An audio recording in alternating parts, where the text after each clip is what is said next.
She was 28 years old, a billionaire heiress, and the most envied woman in Manhattan. The engagement gala was supposed to be the most beautiful night of her life. Instead, hidden behind a private corridor while 500 guests raised champagne glasses in her honor, Charlotte Whitmore heard the man she loved describe exactly how he planned to destroy her. Not with anger, not with cruelty, with the calm, practiced voice of a man who had been planning this for years. She stopped breathing. She stopped moving. And in that single moment, everything she believed about her life collapsed into silence. Like and comment your city below. Let's see how far this story travels. The dress cost $40,000. Charlotte knew that because her assistant, Maya, had mentioned it 3 times in the past week with the particular reverence people reserve for things they consider sacred. Vera Wang. Hand-stitched.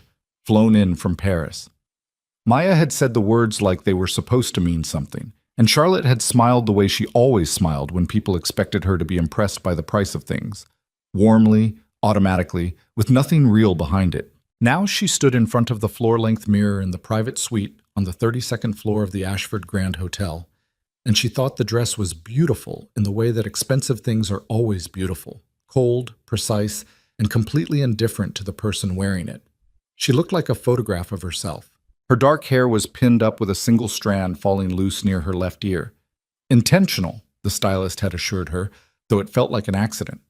Her eyes were the pale gray that her father had always called her mother's eyes, and tonight, with the soft light of the vanity lamps catching them at this angle, they looked almost silver, almost like she wasn't tired, almost like she hadn't spent the past 3 nights lying awake running numbers in her head, quarterly projections, acquisition timelines, board meeting agendas, the way she always did when she was trying to avoid thinking about something she didn't want to examine too closely. She pressed 2 fingers to her collarbone and breathed. Downstairs, 500 people were waiting. The engagement gala for Charlotte Whitmore and Nathan Caldwell had been covered in every major publication from the Times to Vogue to 3 separate financial magazines that had somehow decided a billionaire heiress getting engaged was relevant to their readership. The guest list included 2 senators, the mayor, 7 Fortune 500 CEOs, and more old money than Charlotte had encountered in a single room since her father's 65th birthday party 2 years ago. The flowers alone had cost more than most people's annual salary. Maya had mentioned that too. Charlotte reached for her champagne glass and found it empty. She didn't remember finishing it. There was a knock at the door. 3 short, precise knocks that meant it was James, her head of personal security, rather than Maya, who knocked twice and then immediately opened the door anyway. 5 minutes, Ms. Whitmore. Thank you, James. She set the empty glass down on the vanity table and looked at herself one more time. Something was sitting in her chest that she couldn't name. Not nerves exactly, not excitement, something heavier than both, something that had been settling there quietly for weeks like sediment at the bottom of still water, and she had been carefully, deliberately not disturbing it. She was marrying Nathan Caldwell in 6 weeks. That was a fact. That was the plan. The invitations had gone out. The venue was booked. The Whitmore family estate in Connecticut, converted for the occasion into something the event coordinator called a vision. Her father had already made 3 speeches at 3 separate board meetings about the future of the Whitmore legacy and the importance of building strong partnerships, which was Richard Whitmore's way of expressing something he would never say directly. He approved. Richard Whitmore approved of very few things in Charlotte's personal life, which meant his approval of Nathan was either the best possible sign or the one she should have looked at more carefully. She picked up her clutch, smoothed the front of the $40,000 dress, and went downstairs to her engagement party. The ballroom of the Ashford Grand was the kind of space that had been designed specifically to make human beings feel small and elegant simultaneously, with ceilings that soared 40 feet above the marble floor and 3 enormous chandeliers that cast everything in amber and gold. Someone had arranged white orchids along every surface, tables, window ledges, the curved edge of the bar, and the cumulative effect was extravagant in a way that Charlotte recognized as Nathan's taste rather than her own. Nathan liked spectacle. He moved through it now with the practiced ease of a man who had spent his entire adult life in rooms exactly like this one. She watched him from the entrance for a moment before he saw her. Tall, dark-suited, his jaw set at the particular angle that made him look distinguished rather than severe. He was laughing at something the mayor had said, his hand on the man's shoulder, and his laugh was warm and complete and reached his eyes in a way that Charlotte had always found disarming. He was 34 years old and had built Caldwell Capital from a mid-sized investment firm into one of the most respected financial institutions on the Eastern Seaboard. He was the kind of man that other men described as self-made, which was technically accurate if you didn't count the inherited connections and the prep school network and the kind of quiet privilege that opens doors before you even raise your hand to knock. Charlotte had made her peace with that a long time ago. She had grown up inside the same system and understood it the way you understand the particular weight of the air in the house you were raised in. Nathan turned and saw her. His face changed, not dramatically, not in a way that anyone else would have noticed, but Charlotte noticed. She had spent 18 months learning the geography of his expressions, and she recognized this one, genuine warmth, pride, something that looked very much like love. He crossed the room toward her, and when he took both her hands in his and looked at her, she felt some of the unnamed heaviness in her chest shift sideways. "You look extraordinary," he said. "You say that every time." "Because it's true every time."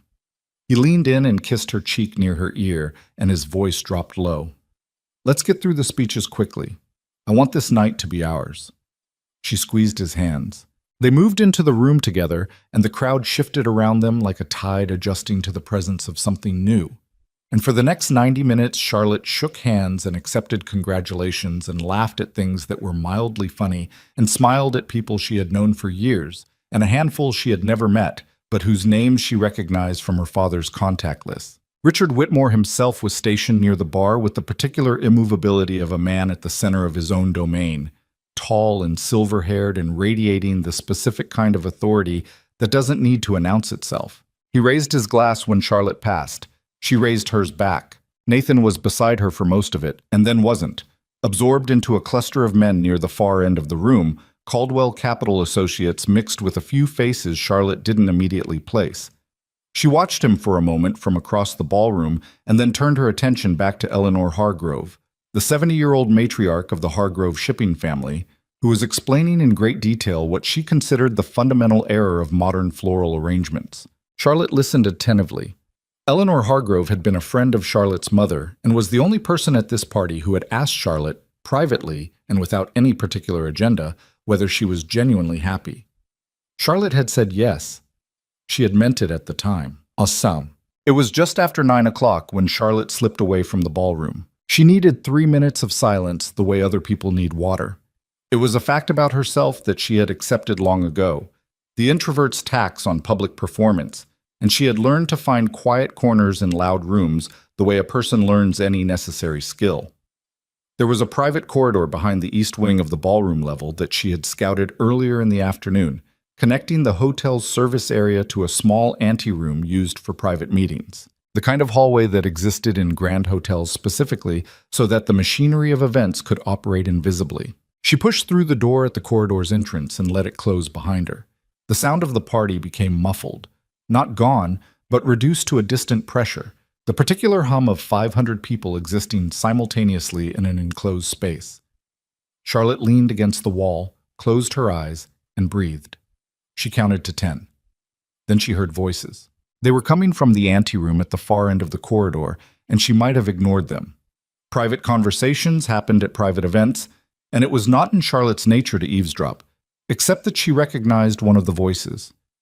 The cadence of it, the particular flatness that appeared in Nathan's voice when he was certain he was not being observed. She had heard it twice before. Once on the phone with someone she didn't know, late at night when he thought she was asleep. Once in a conversation with his business partner, Marcus Webb, when she walked into a room a few seconds before she was expected. Both times she had filed the sound away in the part of her mind that noticed things and didn't yet know what to do with them. She stood still in the corridor. The anteroom door was not fully closed. A gap of 3, maybe 4 inches. Enough. Nathan's voice came through clearly, and the flatness was there in full force, and what it was saying was this. 6 weeks. Once we're married, the asset transfer provisions kick in automatically. Whitmore's lawyers drafted the prenuptial to protect her, but there are 3 clauses in the amended contract she hasn't reviewed yet. I made certain of that. A second voice, unfamiliar, male, carrying the specific smoothness of someone accustomed to saying careful things in careful ways. And if she finds them before the ceremony, she won't. Nathan's voice was almost gentle. Charlotte is brilliant at the things she decides to pay attention to. She trusts me completely. That was the entire point. Charlotte did not move. Her hand was against the wall, and she was aware of the rough texture of the wallpaper under her palm with sudden, absolute clarity. "The board vote," the unfamiliar voice said, "will happen within 90 days of the wedding. I'll have enough proxies by then to force the restructure. Her father's legacy is actually quite simple once you understand its architecture. The man built an empire designed to be controlled by family. I just need to become family." "And the girl?" A pause. "Charlotte will be a Caldwell. She'll have every comfort she's ever had. Her name, her lifestyle. She's not going to be harmed." Another pause. Longer. "Unless she becomes difficult, in which case there are options we haven't needed to discuss yet. But I promise you, Harlan, she won't be difficult. She's not built for it." Charlotte stopped breathing. She stopped counting. She stood in the corridor of the Ashford Grand Hotel in a $40,000 dress with her engagement party in full performance 40 feet away, and she listened to the man she was supposed to marry explain in the patient, methodical voice of someone describing a business transaction exactly how he had spent 18 months arranging her life so that she would have no choice but to give him everything her family had ever built. The corridor was very cold. She didn't remember it being cold before. Her hand slid off the wallpaper. She made herself breathe, slowly, through her nose, counting again because it was the only thing she knew how to do in this moment that wouldn't end in her walking through that door and destroying the next 6 weeks of preparation in a single confrontation that she was not yet ready to have. She needed to think. She needed to be certain. She needed the evidence before she moved because she had watched her father handle enough crises to understand that emotion without strategy is just noise. She walked back down the corridor. Her heels made no sound on the carpet. She pushed through the door at the far end and stepped back into the hallway adjacent to the ballroom, and stood there for exactly 4 seconds before Maya appeared around the corner with the expression of a woman who has been looking for someone and is relieved to have found them. "Charlotte, they're about to do the toast." "I know." Charlotte's voice was her working voice, steady, clear, absolutely controlled. "I stepped out for a moment. I'm ready." Maya's expression flickered with something. Concern, maybe, or the beginning of a question. And then Charlotte was already moving past her toward the ballroom entrance, and Maya was falling into step behind her, and the doors were opening, and the sound of 500 people hit Charlotte like a physical force, and she walked into it and smiled. Nathan was already at the center of the room, champagne glass in hand, waiting for her. She crossed to him. He put his arm around her waist. She looked up at him and let the smile stay exactly where it was. She did not sleep that night. She lay in the apartment on the 38th floor of the Whitmore Tower. Her apartment. The one she had lived in since she was 23 and had insisted on owning rather than renting because her father's lesson had always been that you never paid for something you could possess. And she stared at the ceiling and let the thing she had heard arrange itself in her mind with the cold precision she usually applied to quarterly earnings. Nathan had said, "The amended contract she hasn't reviewed yet." She had signed a prenuptial agreement. Her lawyers had reviewed it. 3 separate attorneys from Whitmore Legal. Her team, her choices, her people. She had read the document herself, which was not something everyone did, and was one of the reasons that Charlotte, for all the ways the world tried to reduce her to her name and her face and her inherited wealth, was genuinely formidable. She had read it. She had not found 3 undisclosed clauses, which meant either she had missed something, possible, if the language was sufficiently buried, or the document had been altered after the review process, which was a different kind of problem entirely. She got up at 4 in the morning and went to her home office. The prenuptial agreement was in the fireproof safe behind the bookshelf in the northeast corner. She had the combination memorized. She pulled the document out and spread it on her desk under the lamp and began to read. She read for 2 hours. She found nothing, which meant the amended version Nathan had referenced existed somewhere else. A second draft. A version that had been prepared without her knowledge, that was waiting somewhere in the mechanics of their approaching wedding, planted where it would be presented at a moment when signatures were expected, and the ceremony itself created enough social pressure to discourage careful reading. She sat in the pool of lamplight in her home office at 6 in the morning and thought about the word difficult. Unless she becomes difficult. She picked up her phone and called her attorney. Not the Whitmore legal team, not anyone who had any prior connection to the prenuptial process. A single number she kept in her contacts under the name Margaret H. for Margaret Holloway, who had been her mother's personal attorney and who was 71 years old and had spent 40 years in corporate law and family litigation, and whom Charlotte trusted with a completeness she extended to approximately 4 people on the planet. The phone rang twice. Charlotte. Margaret's voice was alert in the way of people who have spent decades waking up to emergencies. It's 6 in the morning. I know. I need to meet with you today, not at your office, somewhere private. A pause. How serious? Charlotte looked at the prenuptial agreement spread across her desk. I need a forensic accountant and a contract specialist. I need them by this afternoon, and I need everything we discussed to stay between us. Another pause. When Margaret spoke again, her voice had shifted into the register that Charlotte associated with absolute professional gravity. I'll make some calls. Where do you want to meet? They met at Margaret's apartment on the Upper East Side at noon. Charlotte, Margaret, a forensic accountant named David Park, who Margaret had worked with for 15 years, and a contracts attorney named Susan Cho, who specialized in corporate fraud and had spent 8 years as a federal prosecutor. Charlotte had told no one she was going. She had told Maya she was resting. She had left her phone in the apartment and borrowed one of Maya's personal devices to send the address to Margaret. She was not certain this level of caution was necessary. She was not willing to assume it wasn't. She told them everything she had heard in the corridor. She told them precisely, without embellishment, in the same way she gave presentations to her board, chronologically, with the specific language she remembered, and a clear notation of what was inference versus what was direct quotation. She told them about the 3 undisclosed clauses, about the proxy votes, about the 90-day timeline. She told them about the name Harlan. Susan Cho wrote everything down. David Park asked 3 questions, all financial, each one more specific than the last. Margaret listened with the particular stillness of someone who has spent a lifetime hearing terrible things and has learned to receive them without showing what they cost her. When Charlotte finished, the room was quiet for a moment. Then Margaret said, Do you have access to the full contracts archive from the engagement period? Everything Caldwell's team submitted? Yes. I want it all. Every document, every addendum, every communication that passed through Whitmore Legal in connection with the marriage agreements. Margaret's voice was precise and entirely without warmth, which was how Charlotte knew she was genuinely alarmed. David, I want you to pull every public record on Caldwell Capital that you can access by tomorrow morning. Business filings, SEC disclosures, anything that touches the corporate structure. David nodded. There's something else, Charlotte said. They looked at her. He mentioned options. When he said I might become difficult, he said there were options they hadn't needed to discuss yet. She let that sit for exactly 1 second. I want to know what those options are before he does. Susan Cho looked up from her notepad. Charlotte, if what you heard is accurate, and I have no reason to doubt that it is, you're not looking at a simple financial fraud situation. The language you're describing suggests premeditated conspiracy to defraud, potentially wire fraud, and depending on what the options he referenced actually are, it could go considerably further. I know. You need to be careful about how you move forward.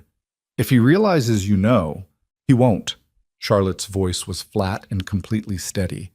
He told his associate, I'm not built to be difficult. I'm going to let him keep believing that for exactly as long as it takes to build a case that will leave him no options of his own. Margaret was looking at her with an expression Charlotte couldn't quite read, something between admiration and worry, pressed together into a single look. And the wedding? Margaret asked. Charlotte thought about Nathan's face across the ballroom, the warm, complete laugh, the arm around her waist, 18 months of careful, patient architecture. I'll cancel it, she said, but not yet, and not in a way that tells him I know. When I cancel this wedding, I want him exposed. I want everything he's built to come apart at the same moment he loses me. She stood up and smoothed the front of her coat. Get me the information. I'll handle the rest. She spent the next 2 weeks performing her life with the precision of a woman who had been trained since childhood to present one face to the world while operating entirely from another. She attended 3 joint appearances with Nathan. She met with the wedding coordinator twice. She responded to the flood of congratulatory messages from people she'd known her whole life with the warmth that was expected of her. Nathan noticed nothing. Or if he did, he said nothing, and Charlotte was beginning to understand that Nathan Caldwell was also a person who had spent years saying nothing when it served him. Meanwhile, David Park found the shell companies. 3 of them nested inside what appeared to be legitimate investment vehicles, each one connected to Caldwell Capital through a series of holding structures that had been deliberately constructed to be difficult to trace. The financial patterns were not illegal on their surface, but the timing was specific. Each shell company had been formed in the 12 months following the beginning of Nathan and Charlotte's relationship. Each one had been capitalized at precisely the moment of a significant milestone in their relationship. The 6-month mark, the first public appearance together, the introduction to Richard Whitmore. The architecture wasn't speculation, it was a plan. Susan Cho found the second prenuptial document 3 days later, buried in a data room that had been assembled for what Nathan's legal team described as estate planning purposes, accessible to Charlotte in principle, never drawn to her attention in practice. The 3 clauses were exactly where Nathan had said they were, worded with the particular elegance of legal language designed to mean everything and sound like nothing. Asset transfer provisions, operational control mechanisms, a spousal authority clause that, in plain language, would have given Nathan Caldwell the ability to make binding financial decisions on Charlotte's behalf within the structure of the Whitmore companies within 60 days of their marriage. Charlotte read it in Margaret's apartment on a Tuesday afternoon. She read it once, completely, with the same cold focus she had brought to every difficult thing in her professional life. Then she looked at Margaret and said, "He planned to take my father's company." "Yes, while I was still alive. He was going to take it while I was his wife and I was still sitting in the room." The words were entirely without expression. "He wasn't planning to disappear with the money. He was going to stand next to me in boardrooms and make decisions in my name, and I was going to be Charlotte. I was going to be the face on something he owned." "Yes," Margaret said again, quietly. "That appears to be the plan." Charlotte put the document down. She sat with it for perhaps 30 seconds. Then she picked up her phone and called her wedding coordinator. "Renata," she said when the woman answered. "I need to cancel the ceremony, all of it. Venue, catering, flowers, everything." She kept her voice completely level. "Personal decision, non-negotiable. I'll cover all cancellation costs." Renata asked 3 questions. Charlotte answered 2 of them. The third one, "Are you all right?" She let sit for a moment and then said, "Yes, I just need this to stop." She ended the call. Within 4 hours, the story was everywhere. Charlotte Whitmore had canceled her wedding to Nathan Caldwell 6 weeks before the ceremony. No explanation, no statement, no public appearance. The media called her a runaway bride. The speculation was immediate, loud, and entirely disconnected from the truth. Nathan's people issued a statement expressing surprise and requesting privacy. Nathan himself sent Charlotte a text message that read, "We need to talk, please." She didn't respond.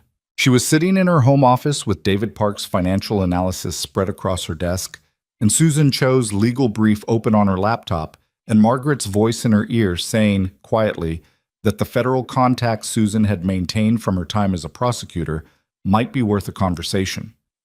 Charlotte was thinking about what Nathan had said in the corridor. "She's not built for it." She picked up her pen and made a note in the margin of Susan's brief. Across the city, in the apartment Nathan kept on the Upper West Side, she imagined him reading the canceled invoices and the media alerts, and beginning to understand, slowly, with the first cold touch of genuine concern, that something had shifted outside the architecture of his plan. She hoped he was afraid. She hoped the fear arrived the way hers had, in a cold corridor with no warning and no time to prepare. She went back to the documents, and somewhere in the city, a man Charlotte Whitmore had not thought about in years saw her photograph on a news alert on his phone, read the headline about the canceled wedding, and went very still. Damian Rossi had known Charlotte in university. They had never been close. She had been brilliant and focused and slightly untouchable, and he had been, even then, something that didn't translate well into her world. But he had noticed her. He had noticed her the way you notice a person whose interior life is operating at a frequency slightly different from the people around them, and you recognize it because it matches something in yourself. He had watched her face in the news photograph for a long time. Then he had put his phone in his pocket and told the man seated across from him that the meeting was going to have to wait. Because something was wrong. He didn't know yet what it was. But Damian Rossi had survived the world he now controlled by learning to trust exactly this sensation, the quiet, certain knowledge that underneath the surface of something, in the machinery where the truth was actually moving, something had gone very badly off course. He made one call. Then he got in his car.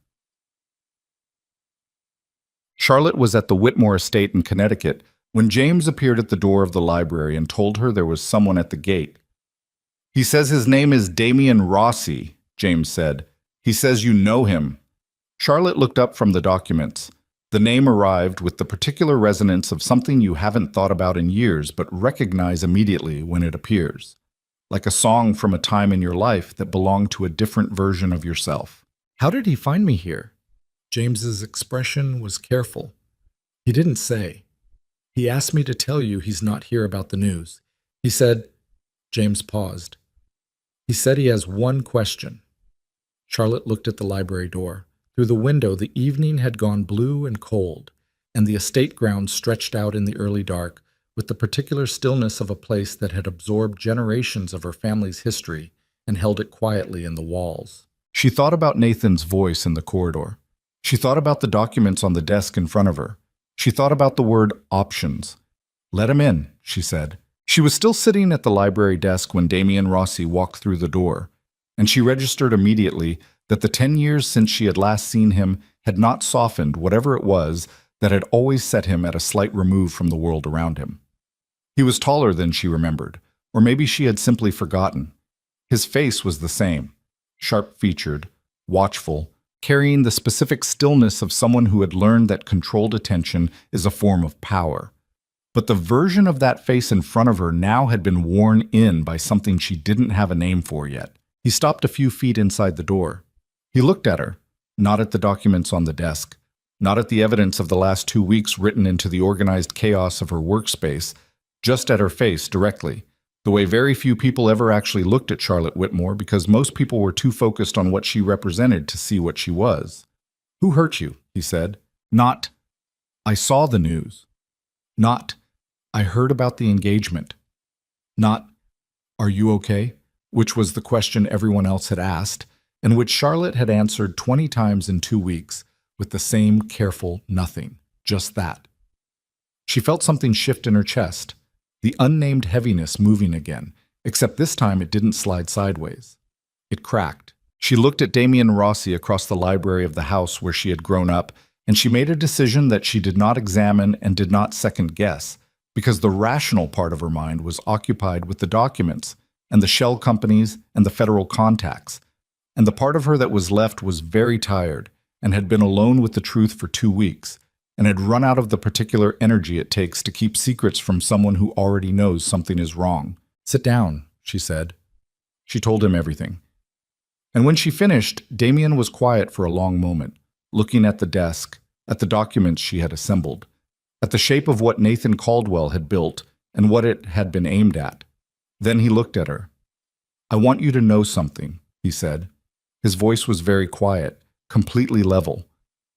"I'm going to find out what the options were, the ones he said he hadn't needed to discuss yet." Charlotte held his gaze. "And then?" she said. Damian's expression didn't change.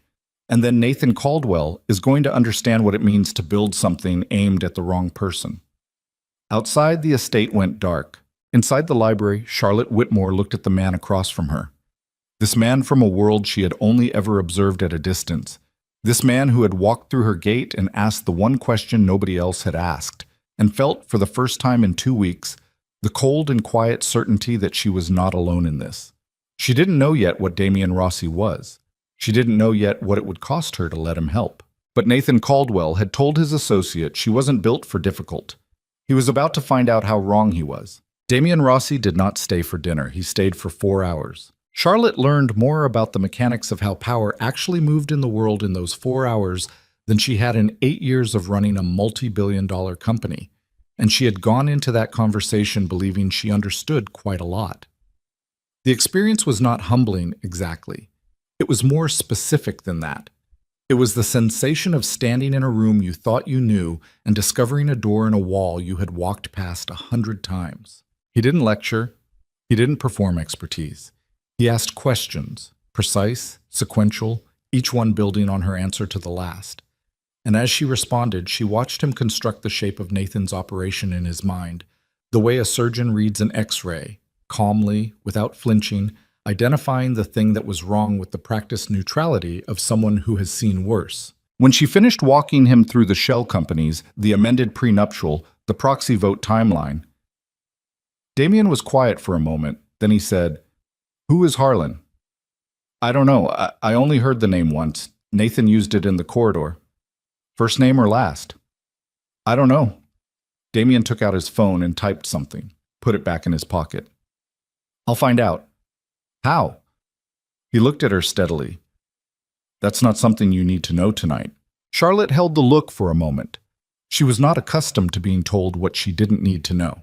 She was not accustomed to sitting across from someone who said it without any aggression, simply as a statement of fact, as if the boundary were a natural feature of the landscape rather than a choice. She let it go. For now. "What I need from you," Damien said, "is everything Caldwell's team has touched in the last 2 years. Not just the prenuptial documents, business correspondence, meeting records, any communication that passed between his people and yours. My legal team is already pulling that." "I don't mean your legal team." His voice was even. "I mean the records that didn't go through official channels, the conversations that happened in rooms without assistance, the agreements that were made before the paperwork existed." He paused. "Nathan Caldwell didn't build what you're describing by keeping clean records. There's a layer underneath the documents. That's the layer I'm interested in." Charlotte looked at him for a long moment. "You're talking about things that aren't legally obtainable." "I'm talking about the truth," Damien said. "How it's obtained is a separate conversation." She should have told him to leave. She knew that. The rational part of her mind. The part that had spent 2 weeks building a careful, legal, documented case with Margaret and Susan and David, was generating a clear and well-reasoned argument for why she should thank Damien Rossi for his concern and show him to the door and continue on the path she had already established. She thought about the word options. "All right," she said. He left at 11. Charlotte stood at the window of the library and watched the headlights of his car disappear down the estate driveway, and then she stood there for another minute in the dark, looking at the place where the lights had been. James appeared in the doorway behind her. "Should I run a background check?" Charlotte turned from the window. "On Damien Rossi?" "Yes.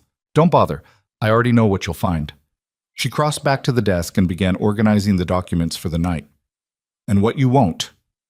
James was quiet for a moment. "Ms. Whitmore, with respect, the man controls—" "I know what he controls, James." Her voice was not sharp. It was simply final. "Make sure the gate security logs are clean. I don't want tonight on any record that Nathan's people could access." James nodded and left without another word. Charlotte sat back down at the desk. She thought about the question Damien had asked her. Not the ones about Nathan, the financial questions, the legal questions, the structural questions she had answered with the precision she brought to all professional problems. The first one, the one he had walked through the door with. Who hurt you? Not what happened. Not are you okay? Not the version of the question that was really about the questioner's own discomfort with a situation they didn't understand. The direct one, the one that assumed damage and asked only about its source. She pulled up her laptop and opened a new encrypted file. She began to type. Nathan called at 7 the next morning. Charlotte was on her second coffee and her third hour of reviewing David Park's latest financial analysis when her phone buzzed on the desk with Nathan's name on the screen. She looked at it for the length of 2 full rings. Then she answered. "Charlotte." His voice was warm, careful. The specific warmth of a man who was not certain what he was walking into. "I've been worried about you." "I'm fine." "The cancellation was a personal decision." Her voice was steady and entirely empty of anything that could be read. "I'm sorry for the disruption to your schedule." A pause. She could hear him recalibrating. "I don't care about my schedule. I care about you. Can we meet? I just want to talk." "I don't think that's a good idea right now." Charlotte? Nathan. She kept her voice gentle. Not cold. Gentle was more useful, harder to push against. I need some time, that's all. Please give me that. Another pause. Longer. Of course, he said finally. And then, I love you. I need you to know that. She looked at David Park's analysis on the screen in front of her. The shell company formation dates, the capitalization timing, the 18 months of careful, patient architecture. I know, she said. She ended the call. She sat for a moment with the phone face down on the desk. Then she picked it up and called Margaret. The thing about Nathan Caldwell, Charlotte was learning, was that he was not a man who panicked. He was a man who adjusted. Within 72 hours of the wedding cancellation, 3 things happened in the business world that looked like coincidence and were not. A major institutional investor pulled a significant commitment from a Whitmore real estate fund, citing changed market conditions in language so vague it was legally meaningless. An executive vice president at Whitmore Media, a man who had been with the company for 11 years and whom Charlotte had personally mentored, submitted his resignation with 2 weeks' notice and an offer letter from a Caldwell Capital subsidiary already in hand. And a regulatory inquiry arrived at Whitmore Legal, ostensibly routine, targeting the company's acquisition process from 18 months ago, which was, Charlotte noted with precise cold clarity, the exact moment she had first started dating Nathan Caldwell. Margaret got the regulatory notice on a Thursday afternoon and called Charlotte within the hour. He moved fast, Margaret said. He was already prepared. Charlotte was standing at the window of the estate library again. She had been spending a great deal of time at that window. This wasn't reactive. He had contingencies. Charlotte, if he had contingencies for the engagement falling apart, he planned for every outcome. She turned away from the window, including me figuring it out. The silence on Margaret's end of the line carried weight. Then the options he mentioned are already in motion, Charlotte said. Some of them. The financial pressure first. He's making the companies bleed to demonstrate what he can do, to show me what refusing him costs. And if you don't respond? Charlotte thought about that. He escalates, she told Damien the next day. He came to the estate again, late afternoon, gray light through the windows, the grounds gone brown and bare in the November cold. Charlotte had the David Park analysis and the new regulatory notice spread across the library desk when he walked in, and she didn't bother with preamble.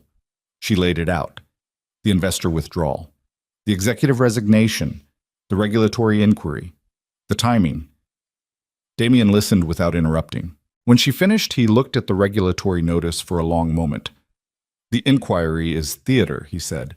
It's designed to occupy your legal team and create a public record of uncertainty around the acquisition process. It won't produce anything actionable, but it doesn't need to. It just needs to make the financial markets nervous, which it's already doing. Yes. He straightened up from the desk. The investor withdrawal is real pressure. Who initiated it? David traced it to a fund management firm called Grayline Capital, based in Delaware. Third party on paper. Grayline Capital. Damien's expression didn't change. I know that name. Charlotte looked at him. Through what? Through the kind of work I do. He met her eyes directly. Grayline has managed assets for certain associates of mine in the past. They're a service organization. They do what they're paid to do. Who paid them this time? That, Damien said, is what I've been finding out. He reached into his jacket and placed a folded document on the desk. Harlan. His full name is Harlan Voss. He's a financial architect. That's the only way to describe what he does.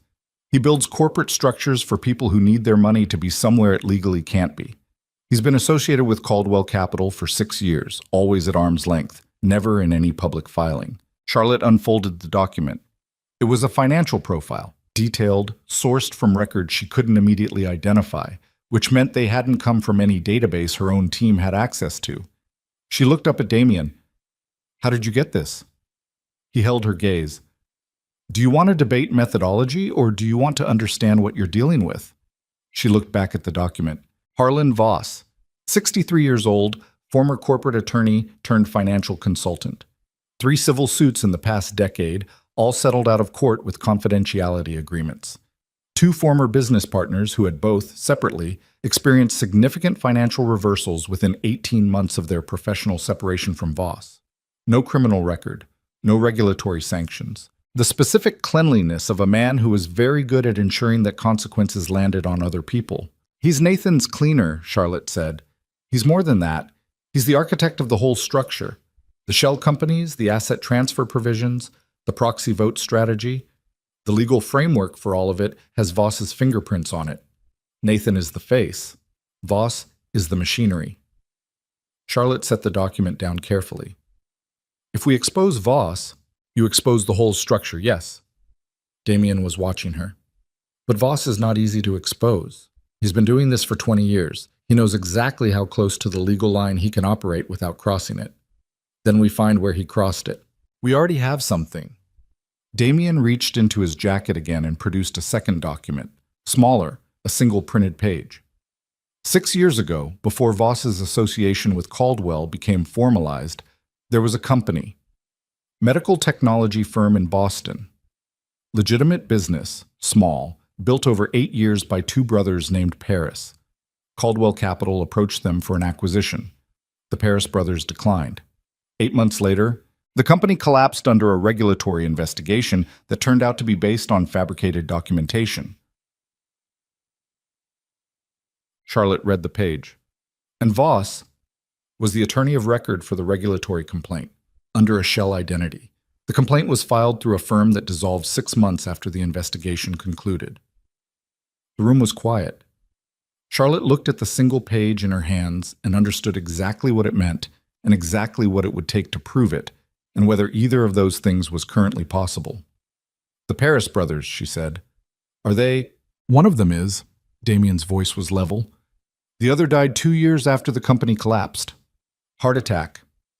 He was 44. A pause. The one who's still alive has been trying to interest someone in his brother's story for 6 years. Nobody with the resources to act on it has been willing to listen. Charlotte put the page down. She was quiet for a moment. Until now, she said. Until now, Damien agreed. She called Susan Cho that night. Susan listened to the Paris brothers' information with the focused silence of a former federal prosecutor receiving a tip she recognized as credible. When Charlotte finished, Susan said, "If what you're describing is accurate, and if the surviving brother will testify, the fabricated regulatory complaint connects Voss directly to a pattern of deliberate corporate destruction. That's a RICO predicate. Meaning? Meaning the entire structure, Voss, Caldwell, the shell companies, the asset transfer scheme, becomes part of a racketeering framework, which means federal jurisdiction, which means the SEC and the DOJ, not just civil courts." Charlotte was standing in the kitchen of the estate, the phone pressed to her ear, looking at nothing in particular. How long to build that case? With the surviving Paris brothers' cooperation and the financial documentation your team has already assembled? 3 months, minimum. More likely 6. Nathan won't wait 6 months. No, Susan said. He won't. The threatening messages started on a Monday. The first one came to Charlotte's personal email address. The private one. The one that was not listed anywhere. The one that only approximately 12 people in the world had.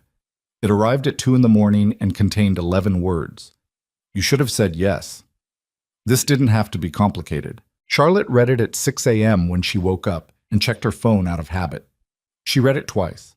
Then she photographed the screen, forwarded it to Susan Cho with a single line, "Document this," and got up to make coffee. The second message came 3 days later to the same address. "You belong to me. That hasn't changed." The third came 2 days after that, and this one was different. No words, just an image. The gate of the Whitmore estate, photographed from outside at night. The timestamp on the image was from the previous evening. Charlotte showed it to James. James's expression went very still. "We need to expand the perimeter monitoring," he said. "Yes," Charlotte said. "We do." She paused. "And call the number I'm going to give you. Don't use any phone that's connected to the estate system." James looked at her. "His name is Damien Rossi," Charlotte said. "Tell him the situation has changed." Damien arrived within 2 hours. He looked at the 3 messages. He looked at the photograph of the gate. He looked at Charlotte with the particular expression she was beginning to recognize. Not alarm, because she suspected genuine alarm was not something Damien Rossi experienced in the way most people did, but a heightened attention, a recalibration of the internal calculation he was apparently always running. "He's telling you that he can reach you," Damien said. "I know what he's telling me. And he knows about this location, which means he's had you watched since before the cancellation. Probably since before the engagement." Damien was quiet for a moment. He set the phone down on the desk. "I'm going to put people on the perimeter. My people. In addition to your security, not replacing them." He looked at her. "That's not a request." Charlotte held his gaze for a moment. "All right. And you don't go anywhere alone, not until this is resolved." "Damien! Charlotte!" His voice was very quiet, and there was something in it that stopped her. Not a threat, not even pressure, just the specific weight of someone saying a true thing. "He sent you a photograph of your own gate to tell you that the distance between you and what he's planning is smaller than you think. I need you to take that seriously." She looked at him. She thought about the photograph, the gate in the dark, the timestamp.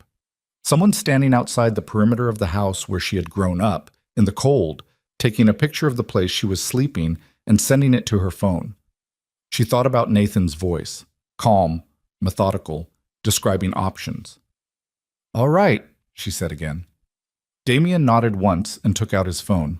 Charlotte turned to the window. Outside, the estate grounds were gray and still. Bare trees, cold sky. The driveway stretching toward a gate that someone had stood outside of 2 nights ago with a camera.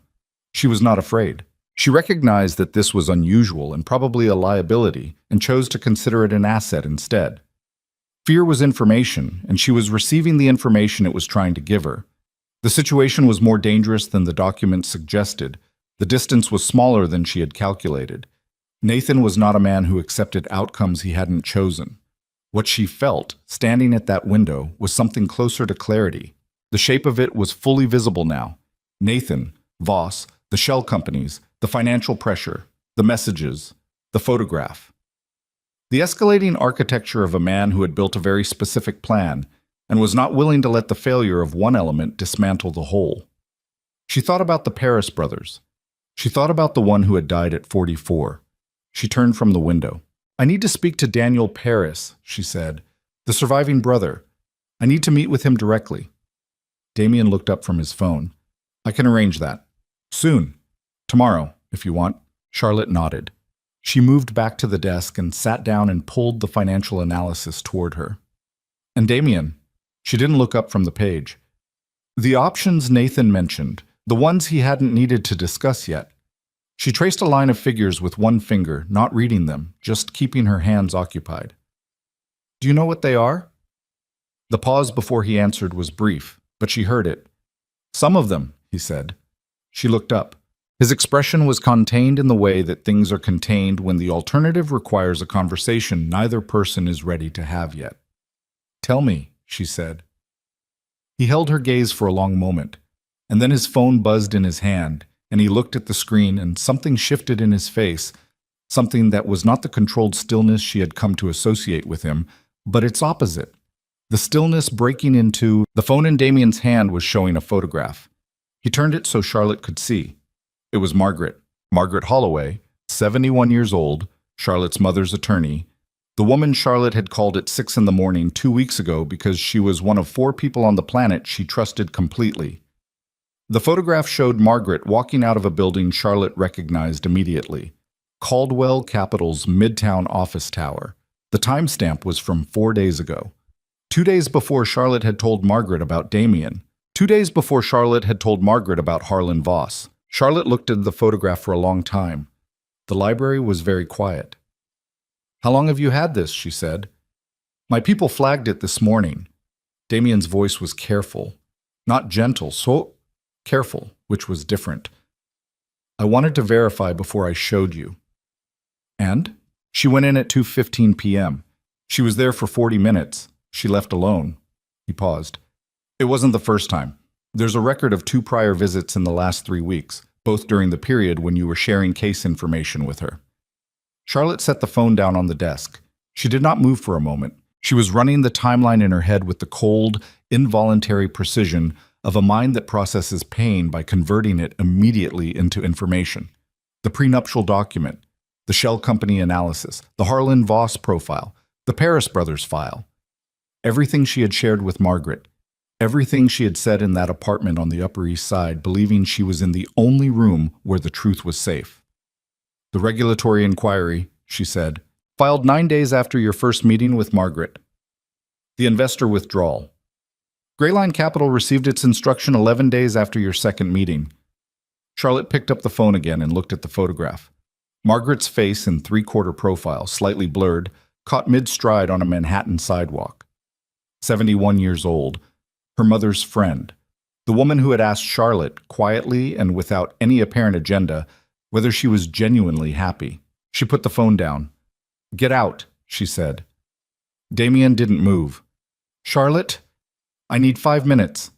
Her voice was completely flat. "Please." He looked at her for a moment. Then he nodded and walked out of the library and pulled the door most of the way closed behind him, leaving a gap of a few inches, which she understood was not carelessness. Charlotte sat at the desk.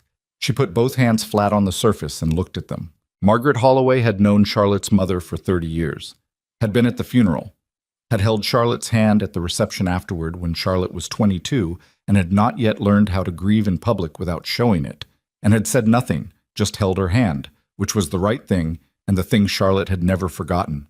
She had trusted her completely. The word completely was the problem.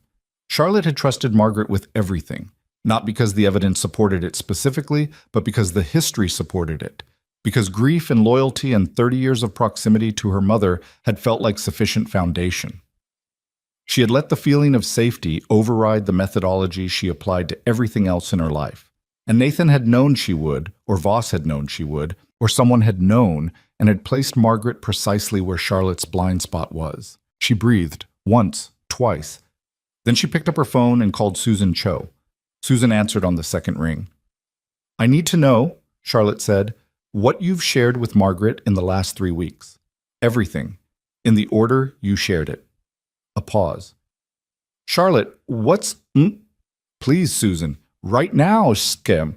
Susan had shared the RICO framework analysis with Margaret 4 days ago, believing Margaret needed it for context on the legal strategy, which meant Nathan now knew the federal angle, which meant he knew that Charlotte was building toward DOJ involvement, which meant the timeline he had been operating on, the measured, escalating financial pressure, the messages, the careful demonstration of reach, had just been compressed. Charlotte explained this to Damien when she opened the library door and found him standing exactly where she expected him to be, in the hallway 3 feet from the door, not pretending he had been anywhere else. She told him in 6 sentences. He absorbed it in the silence that followed. "He'll move faster now," Damien said. "Yes?"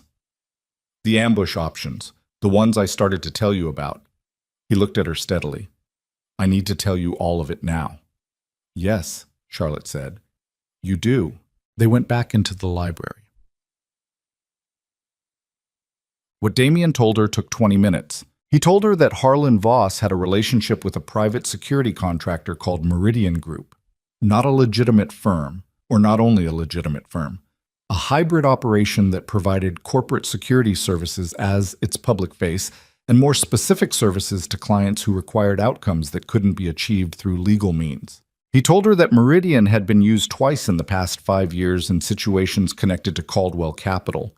Once to manage a whistleblower who had threatened to go to the SEC, once to resolve a partnership dispute that had become inconvenient.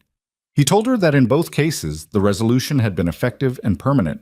Charlotte listened to this without changing her expression. "The whistleblower," she said, "recanted. Completely and publicly, 18 months after the initial complaint. The SEC inquiry was dropped." Damien paused. "She now lives in Portland under a different name. My people found her. She won't speak on record." "And the partnership dispute?" "The partner withdrew from all business interests connected to Caldwell and relocated to Europe. His attorneys filed a statement attributing the withdrawal to health reasons." Another pause. "He was 39 and in excellent health at the time." The library was very quiet. Charlotte thought about the Paris brother who had died at 44. Heart attack. Meridian, she said. They've been contracted for this situation. I believe so, yes. When did you know? I suspected it 3 days ago. I confirmed it this morning. The same morning my people flagged the photograph of Margaret. He held her gaze. I was going to tell you both at the same time. I didn't expect the photograph to arrive first. Charlotte stood up from the desk. She walked to the window. Outside, the estate grounds were gray and still, and she could see, if she looked carefully, which she now did, the barely perceptible outline of one of Damien's people stationed near the tree line at the north perimeter, still as a post, watching the driveway. Margaret, she said without turning from the window, why would she do it? I don't know yet. Guess. A pause. Voss has been doing this for 20 years. He finds the people closest to a target, and he finds their pressure point, money, a secret, a threat aimed at someone they love. His voice was even. Whatever he found, it was enough. Charlotte looked at the man by the tree line. She thought about her mother's funeral, Margaret's hand around hers. She thought about Nathan's voice. She trusts me completely. That was the entire point. She turned from the window. I'm going to call her, Charlotte said. Damien's expression shifted slightly. Charlotte, not to confront her, to see where she is. She picked up her phone. If she's still pretending to be on my side, I want to know how she sounds doing it. And if she's going to warn Nathan that I know... She looked at Damien. I want to watch her make that choice. Damien was quiet for a moment. All right, he said. Charlotte dialed. Margaret answered on the third ring, and her voice was exactly what it had always been. Warm, alert. The voice of a woman who had spent 40 years being reliably present for difficult phone calls. Charlotte, I was going to call you this morning. Were you? Charlotte's voice was light, conversational. How are you, Margaret? Tired. This case is moving fast. A pause. I spoke with Susan last night. The federal angle concerns me. I think we may be moving too aggressively. Charlotte closed her eyes for exactly 1 second. There it was. Not too aggressively toward Nathan, too aggressively toward federal jurisdiction. Margaret was trying to slow the case down. She had been slowing it down. The concerns she'd raised in their last 2 meetings about evidentiary standards, about the risks of involving federal prosecutors too early, about the importance of being certain before escalating. Charlotte had taken them as caution. They were something else. I'll think about what you've said, Charlotte said. Good. Charlotte, I just want to make sure we're protecting you first. Everything else is secondary. I know. Thank you, Margaret. She ended the call. She put the phone face down on the desk and stood with her hand on it and did not move for a moment. Then she said to no one in particular, in a voice that was very quiet and entirely without emotion, she's going to call him within the hour. Damien was already on his own phone. Samen. They pulled the recording at 9 that night. Charlotte did not ask how Damien's people had obtained it. She had stopped asking how by that point.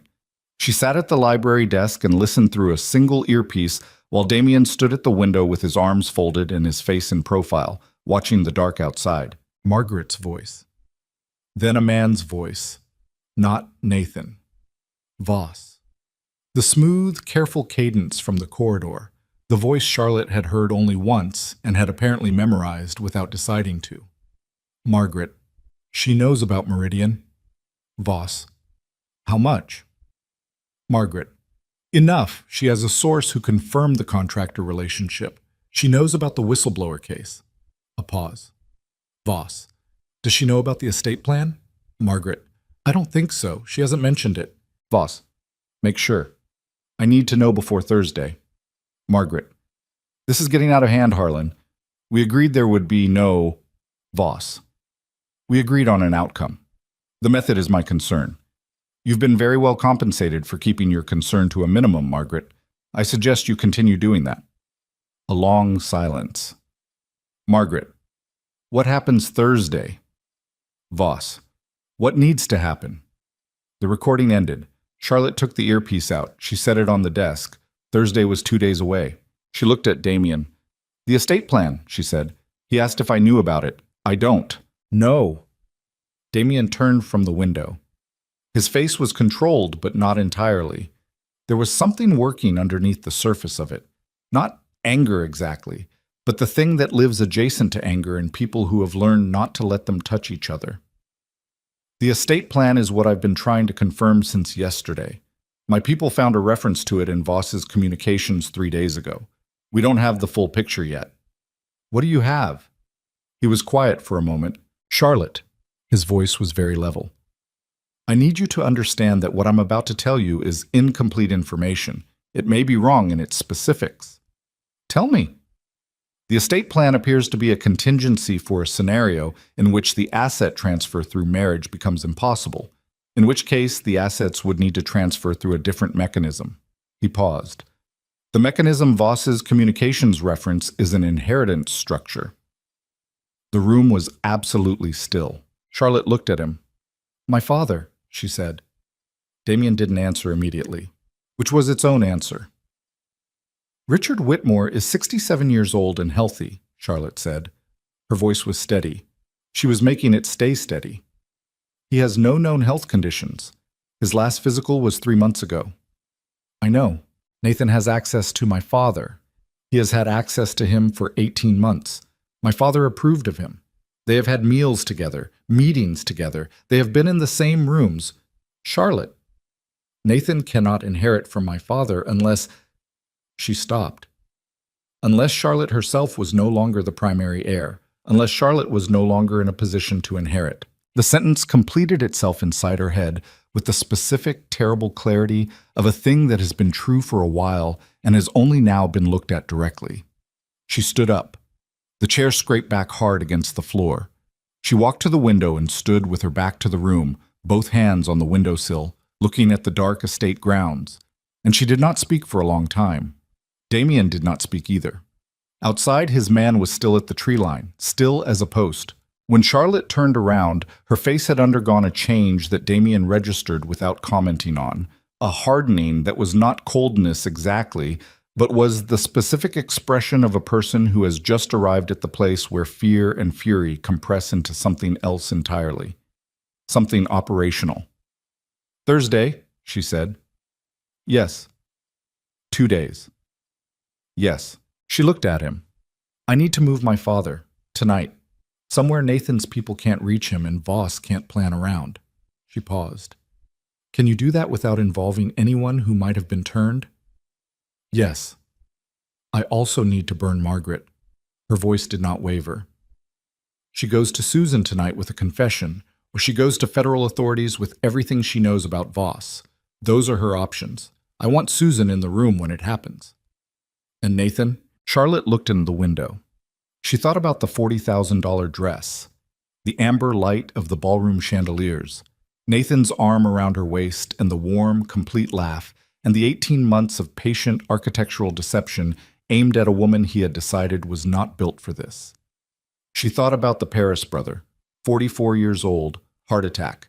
She thought about what Thursday meant, what it had been aimed at, what the options were that Nathan had mentioned in the corridor with the casual confidence of a man describing contingencies for a business problem rather than the end of a human life.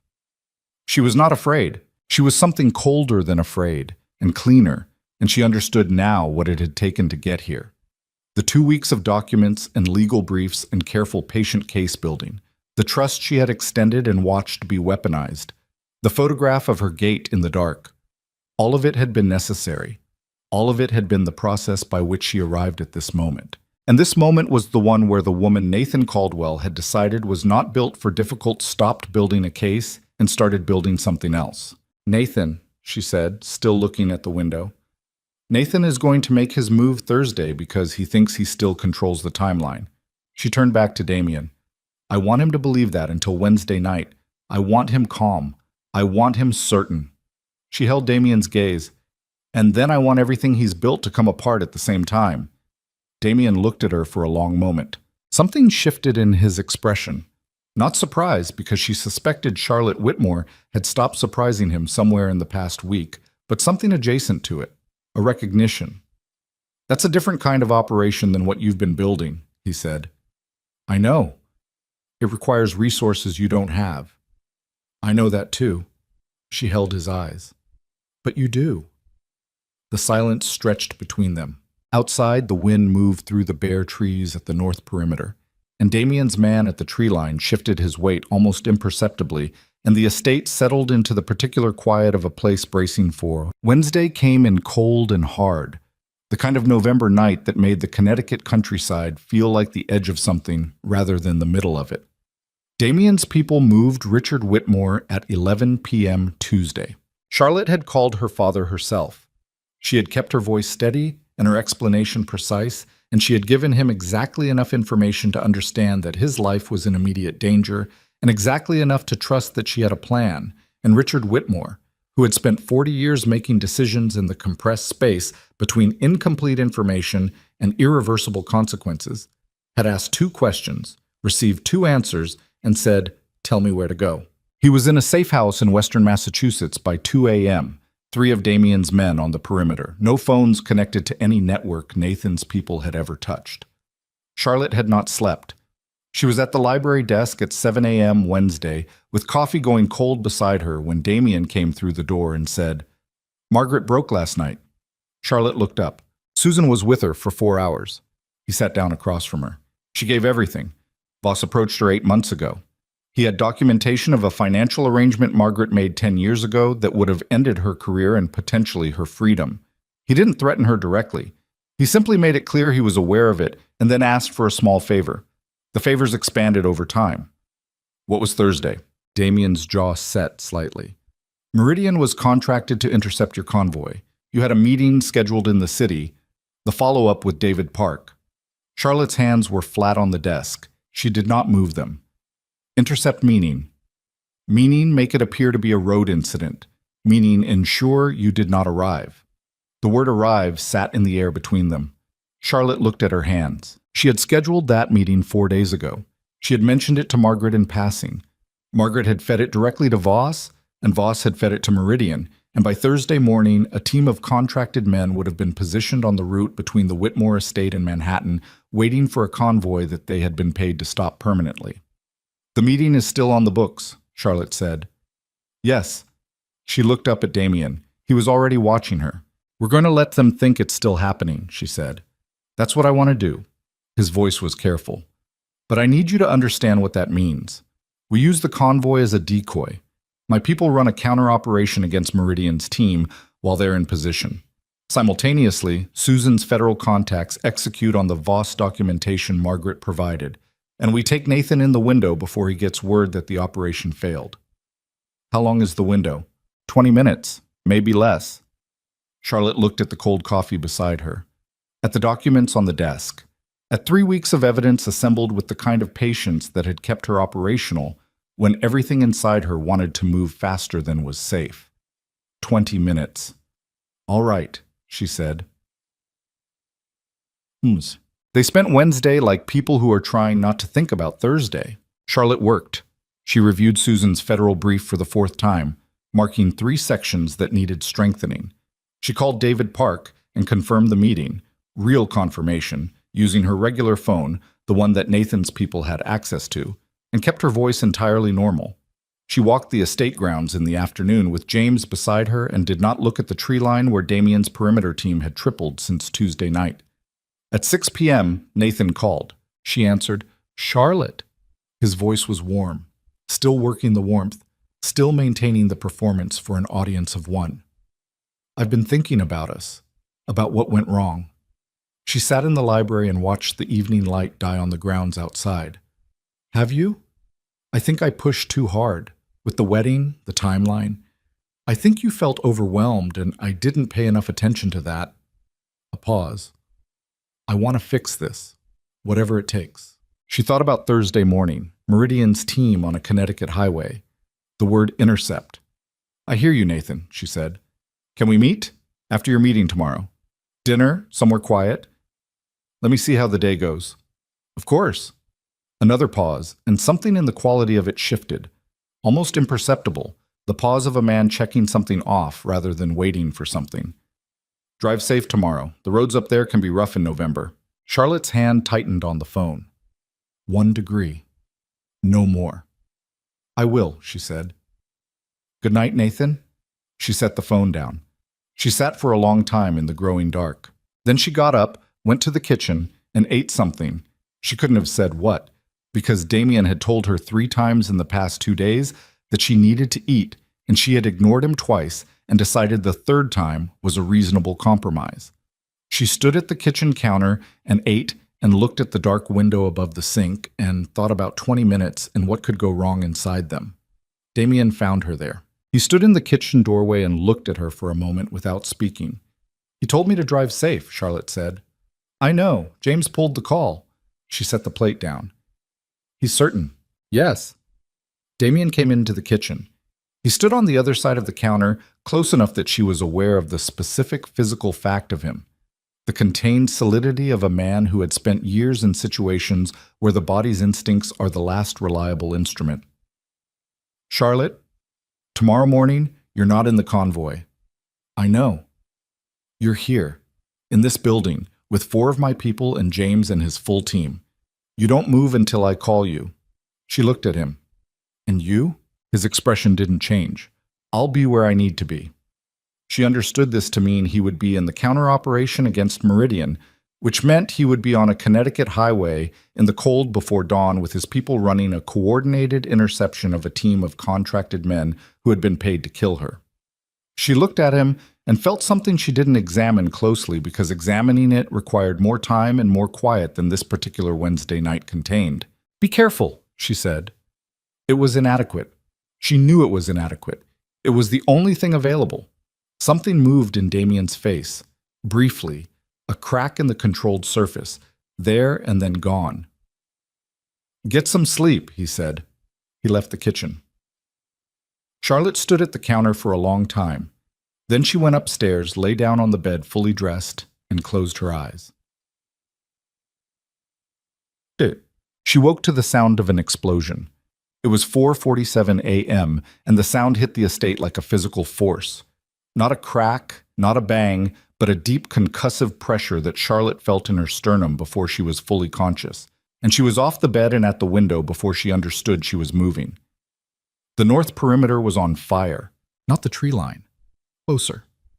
The gatehouse at the north entrance was burning, a column of orange light punching up into the black sky, and Charlotte watched it for exactly 1 second before James was through her bedroom door with his weapon drawn and 2 of Damien's men behind him. "They're on the grounds," James said. His voice was stripped of everything except information.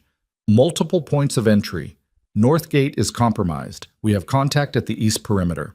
Charlotte's mind arrived fully in the moment with the specific, total clarity that she would later understand as the body's emergency resource.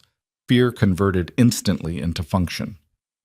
"Damien," she said, "en route. He got word 12 minutes ago that the convoy operation was a secondary element." James took her arm, not roughly, but with the absolute grip of a man who has been given one job. "Ms. Whitmore, we need to move. Now." They moved.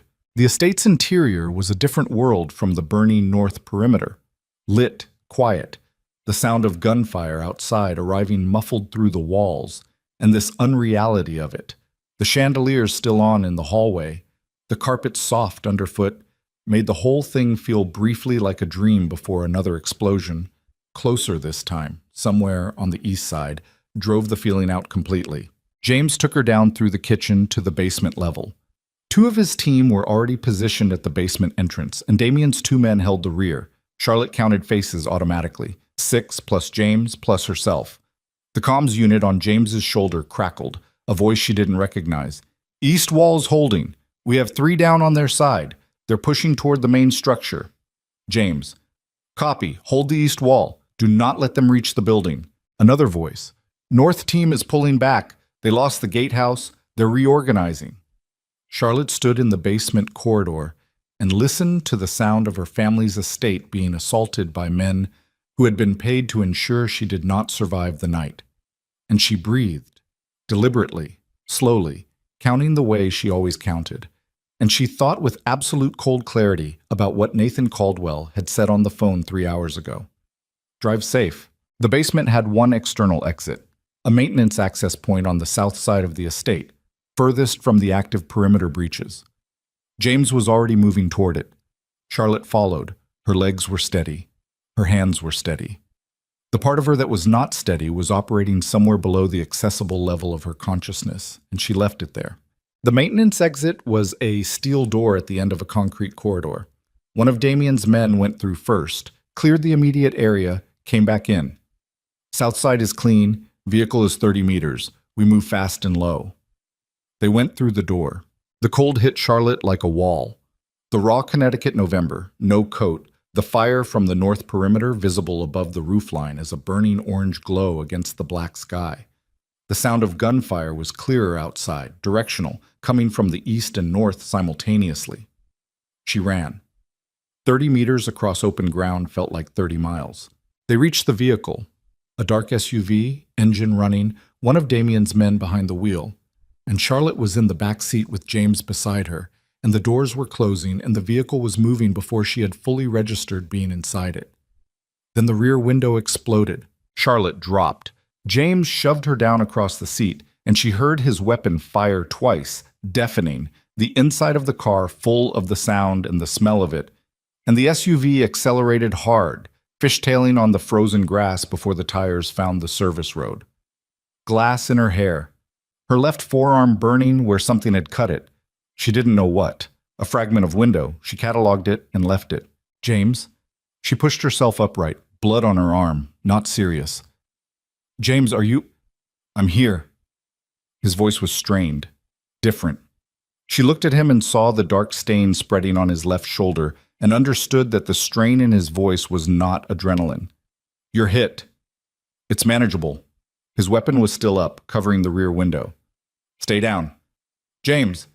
Stay down, Ms. Whitmore. She stayed down. The SUV was on the estate driveway now, moving fast toward the south gate, and Charlotte lay across the seat with glass in her hair and her forearm bleeding and James's blood on the seat beside her, and she listened to the comms traffic coming through the driver's unit. Fragmented, overlapping voices reporting contact and casualties in position. And she tried to build a picture of what was happening on the estate ground she could no longer see. Her phone buzzed in her pocket. Damien. She answered. Where are you? His voice was tight. Not panicked. Damien's voice would not panic, but stripped of everything except immediate function. In the vehicle. South gate. James is hit. How bad? Shoulder. He's conscious. Get to the secondary location. Do not stop. I'm 20 minutes out. What's happening on the grounds? A beat. In that beat she heard something. Distant, through the phone, the sound of gunfire on his end. Damien. Meridian fielded 2 teams. The convoy operation was a diversion. The estate was the primary target.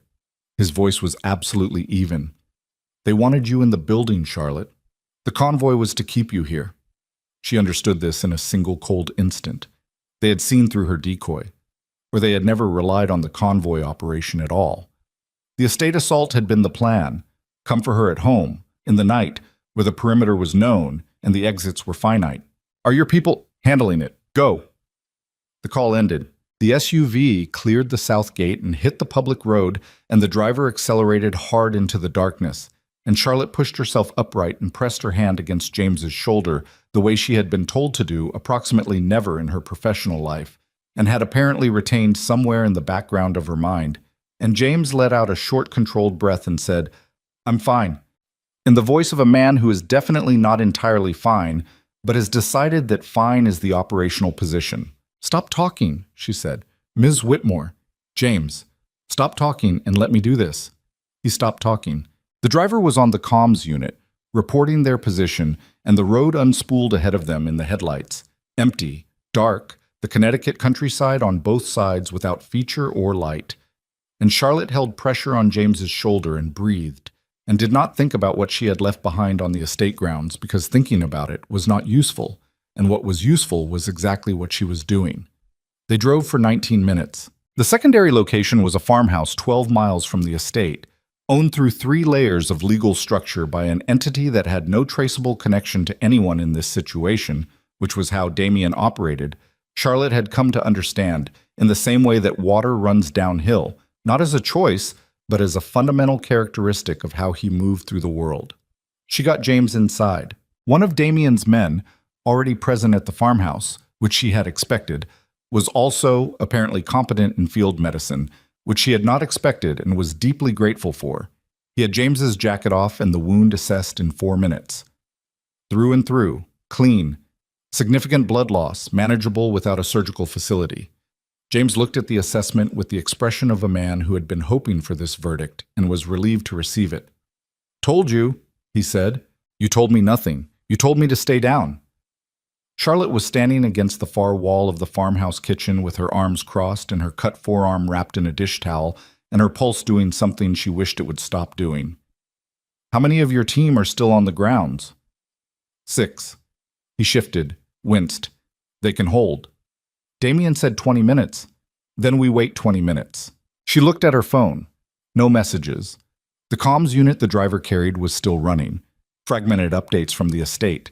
The language of men managing a deteriorating situation with the specific vocabulary of people who have trained for exactly this. She heard Damien's name twice in the traffic. Both times the voice on the other end was calm, which she decided to interpret as a good sign and accept no alternative interpretation of until she had reason to. 14 minutes later, her phone buzzed. Not Damien's number. Nathan. She looked at the screen for the length of 2 full rings. Then she answered. "Charlotte." His voice was different. The warmth was gone. Not replaced by anything overt, just absent. The way a mask looks different when the person wearing it has stopped trying. "Where are you?" "Safe," she said. A pause. "I heard there was an incident at the estate." An incident. She looked at the dish towel around her arm, at James on the kitchen table with Damien's man working on his shoulder, at the glass she had shaken out of her hair 20 minutes ago into the farmhouse sink. "That's what we're calling it." "Charlotte." His voice was lower now, careful in a new way, the care of a man recalculating. "Whatever you think is happening, Nathan," she cut him off cleanly. "I know about Meridian. I know about Harlan Voss. I know about the estate plan and what Thursday was supposed to look like." She paused. "I know about the Paris brothers." Silence. The specific total silence of a man who has just understood that the architecture he has been building for 2 years has been fully seen. When he spoke again, his voice was very quiet. "You should have just married me. I know you believe that. This doesn't have to go further." "It's already gone further, Nathan. 20 people just assaulted my family's estate." Her voice was completely steady. "It went further the moment you looked at my father's company and decided it was something you were entitled to take." A long silence. "You can't prove any of it," he said. Margaret Holloway spent 4 hours last night with a former federal prosecutor providing a sworn statement about her contact with Harlan Voss. Susan Cho filed the preliminary federal brief at 6 a.m. this morning. Charlotte paused. "And Damien Rossi has been building a parallel evidentiary file for 3 weeks that I suspect is going to be considerably more comprehensive than anything your attorneys are prepared for." Another silence. Longer. She heard something in it, not fear exactly, but the sound that exists just before fear, the moment of recalibration, when a man understands that the structure he has been standing on is not what he thought it was. "Charlotte." The farmhouse door opened. Damien walked in.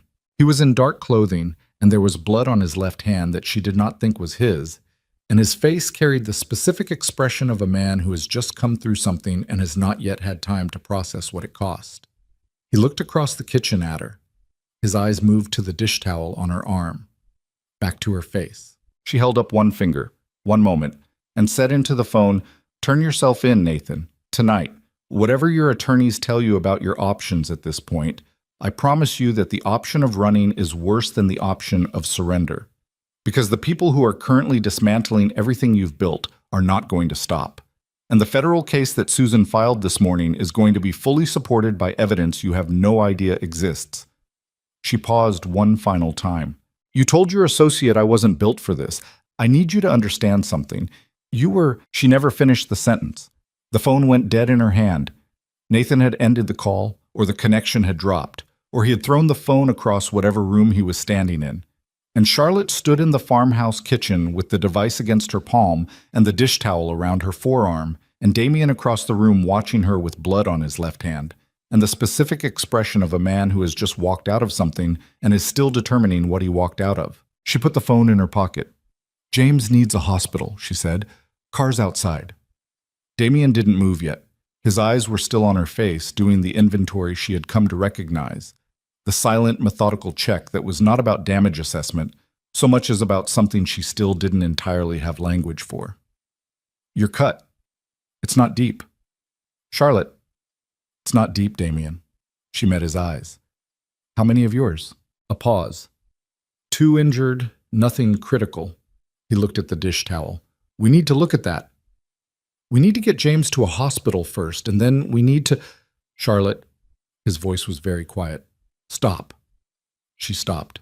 He crossed the kitchen in 4 steps and took her arm, gently, with the particular gentleness of a man who has spent his life using his hands for things that require force, and has learned that the absence of force can be its own kind of precision, and unwrapped the dish towel and looked at the cut. 3 inches along the forearm, the glass from the SUV window, already clotting. He held her arm for a moment without speaking. She looked at the top of his head as he examined the wound, the dark hair, the set of his shoulders, the blood on his left hand that was not his, and she made herself not ask about it because the answer was something she would need time and quiet to absorb, and neither was available yet. "It needs stitches," he said. "Later." He looked up at her. She held his gaze. "James first, then stitches, then everything else." He rewrapped the arm, tighter. His hands were steady, which she registered because her own were not entirely, a tremor in the right one that she had been managing by keeping it pressed against her side and intended to continue managing that way until it resolved on its own. "All right," he said. James got his hospital at 3 a.m., a private facility 40 minutes from the farmhouse, the kind of place that operated with the particular discretion available to institutions that have spent years serving clients for whom discretion is not a preference but a requirement. Damien's people had called ahead. The shoulder wound was cleaned and closed, and James was installed in a room by 4:15 with the particular expression of a man who has survived something and is now being forced to lie still, which he found considerably more difficult than the surviving. Charlotte sat in the chair beside his bed until he told her to go get the stitches. "I'm not going anywhere," she said. "Ms. Whitmore." His voice was rough from the anesthetic working through his system. "I've been shot before." She looked at him. "I didn't know that. There are things about my history that aren't on my resume." A pause. "Go get the arm looked at. I'm not dying tonight." She looked at him for a long moment. This man who had stood between her and every room she'd walked into for 4 years, who had driven her through 20 states and 100 cities and 1 burning Connecticut estate, who had taken a bullet on a dark road and told her to stay down. "James," she said. "Don't," he said. She understood what he meant. He was not a man who received that kind of thing easily, and she was not a person who offered it easily, and the moment balanced on that shared understanding. "I'll be back in the morning," she said. "I'll be exactly here." She left. Damien had her arm stitched by 5 a.m. in a room down the hall. A doctor who arrived with the same efficiency as everything else Damien arranged, quiet and competent, and asking no unnecessary questions. 7 stitches, local anesthetic. The needle was not pleasant, but Charlotte had discovered in the past 8 hours that her threshold for unpleasant had undergone a significant recalibration. Afterward, she sat in the corridor outside James's room, and Damien sat beside her, and for a long time neither of them said anything. The corridor was empty and white and very quiet. "Nathan didn't turn himself in," Charlotte said. "No." Damien was looking at the middle distance. "His attorneys contacted the federal prosecutors at 2 a.m. They're negotiating terms." "Negotiating?" She let the word sit. "He thinks he can still negotiate. He thinks a lot of things. Most of them are going to stop being true in the next 72 hours. Damien paused. Voss was taken into federal custody at midnight. He didn't negotiate. His attorneys are still trying to understand the scope of the documentation Susan's people have. Charlotte thought about Voss's voice on the recording. Smooth and careful. The particular smoothness of a man who had spent 20 years ensuring consequences landed elsewhere. "The Paris family," she said. Daniel Paris has been contacted. He'll give a full deposition. A pause. The evidence connecting Voss to the fabricated regulatory complaint against his brother's company is in federal hands as of 6 hours ago. Charlotte looked at her arm, the clean white bandage over the stitches. His brother died? Yes. Nathan and Voss destroyed a company, and one of the men who built it died. And for 6 years, nobody with resources enough to do anything about it was willing to. She paused. And then I canceled a wedding. Damien looked at her. She wasn't sure what she meant exactly. The sentence had arrived from somewhere below the level she was deliberately operating at, from the part of her that had been running since the corridor of the Ashford Grand Hotel and had not been given permission to stop yet. The strange arithmetic of it. The chain of events that had begun with a $40,000 dress and ended here, in a hospital corridor in November with stitches in her arm, and her family's estate still smoking in the dark somewhere behind her. You should sleep, Damien said. I know. Charlotte. I know. She leaned her head back against the wall. Tell me the estate is secure. My people have the perimeter. Local law enforcement arrived at 4 a.m. The federal team will be on site by morning. He paused. The estate is secure. She closed her eyes. She sat in the hospital corridor with her head against the wall and her arms stitched and her heart doing something that was not quite normal yet, but was at least consistent, and she let the silence of the building settle around her, and she stayed there until sleep arrived, which it did, eventually, in the thin and graceless way that sleep arrives when it is long overdue and the body simply stops asking permission. Damien did not leave. Nathan Caldwell was arrested on a Friday morning 10 days later. He did not negotiate successfully. The federal case, when Susan Cho and her team fully assembled it, was the kind of document that has no comfortable center, a comprehensive architecture of fraud, conspiracy, and deliberate harm that stretched back 6 years and touched 43 individuals and 11 companies across 4 states. The fabricated regulatory complaints, the shell company network, the Meridian Group contracts, the asset transfer scheme, the estate assault, which federal prosecutors charged as attempted murder. Charlotte was not in the room when the arrest happened. She was at the Whitmore estate, which had taken 2 weeks to repair and would take longer to feel entirely like itself again. There was a section of the east wall that still showed the marks of what had happened, a scorched line along the stone that the contractor had offered to remove completely and that Charlotte had told him to leave. She wanted to be able to look at it. She was standing at the library window, her particular window, the one she had stood at 100 times in the past month watching the grounds change in the November light, when Margaret called her. She looked at the number for a long moment. Then she answered. Charlotte. Margaret's voice was the voice of a woman who has spent 2 months carrying something heavy and has recently set it down and is still feeling the weight of where it was. I wanted to hear your voice. Charlotte said nothing. I know that's not something I've earned. Margaret paused. I'm not calling to ask for forgiveness. I'm calling because I needed to. I needed to tell you that everything I told the prosecutors was true and complete. There's nothing I held back. Whatever happens to me legally, I want you to know that. Charlotte looked at the scorched line on the east wall, visible from the library window at an angle. She had not spoken to Margaret since the night she called her from the farmhouse to say that the federal case was in motion and that Margaret's name was in the documentation and that she should call her own attorney. Why did you answer when I called you? Charlotte said. The night I found out.